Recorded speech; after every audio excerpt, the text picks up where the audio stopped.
जयंती महामानव डॉक्टर अम्बेडकर साहेब पर मैं आप सभी को शुभकामनाएं देता हूं और डॉक्टर अम्बेडकर जयंती संयुक्त समारोह समिति का मैं बहुत बहुत आभार प्रकट करता हूं।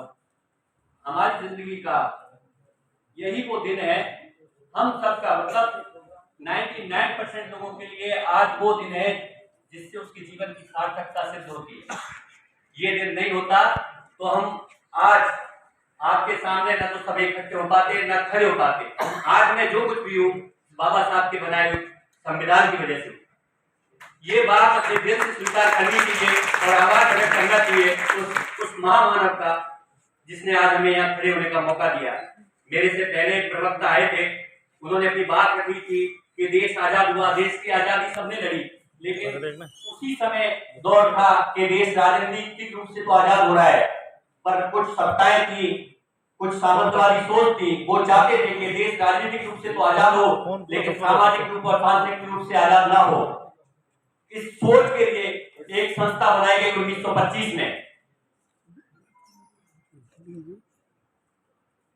अभी हमारे बीच में आदरणीय राजेंद्र स्वागत साहब पधारे हैं।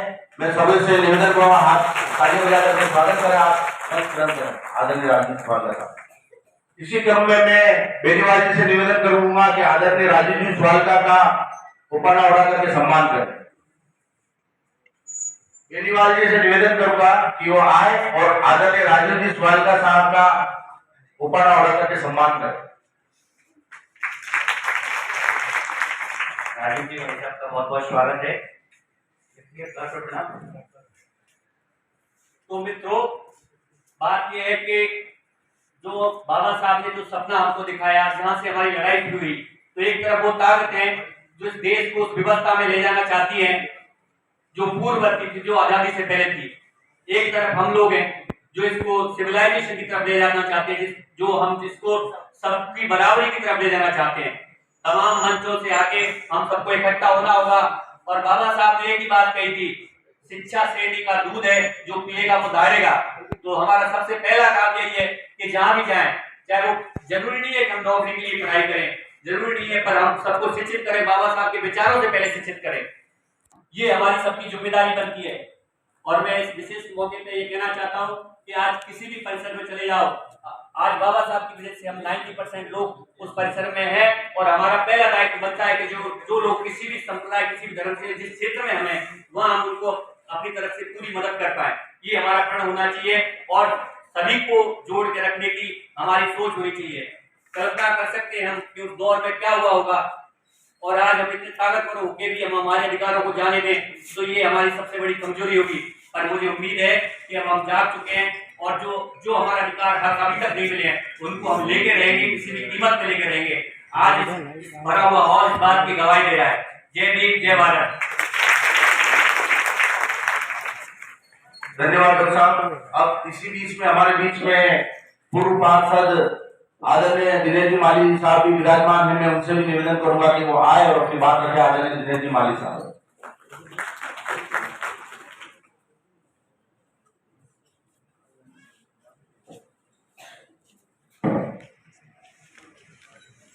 बाबा साहब की 132वीं जयंती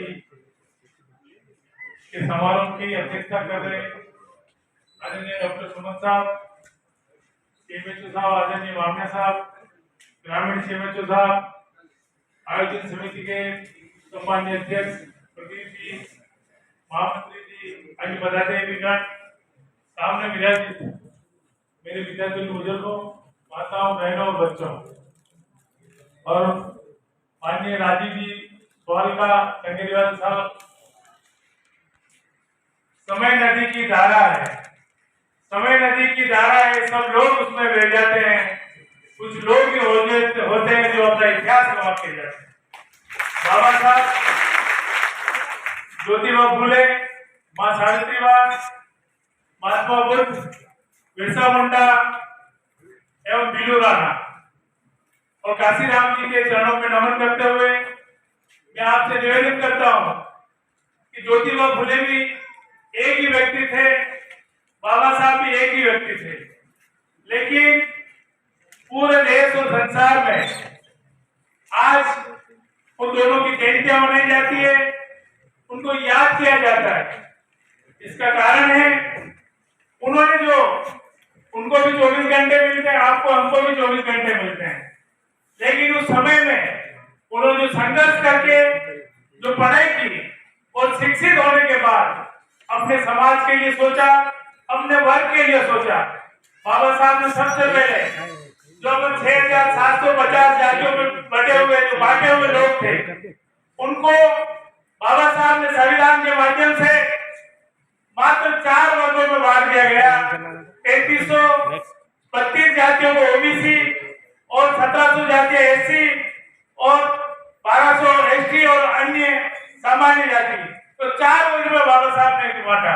जो बटे हुए लोग थे, बटे हुए लोग होने के कारण जो हमें जो मानवता, जो समानता जो मिलनी चाहिए थी, नहीं मिली, लेकिन संविधान के माध्यम से बाबा साहब ने ये हमें दिया।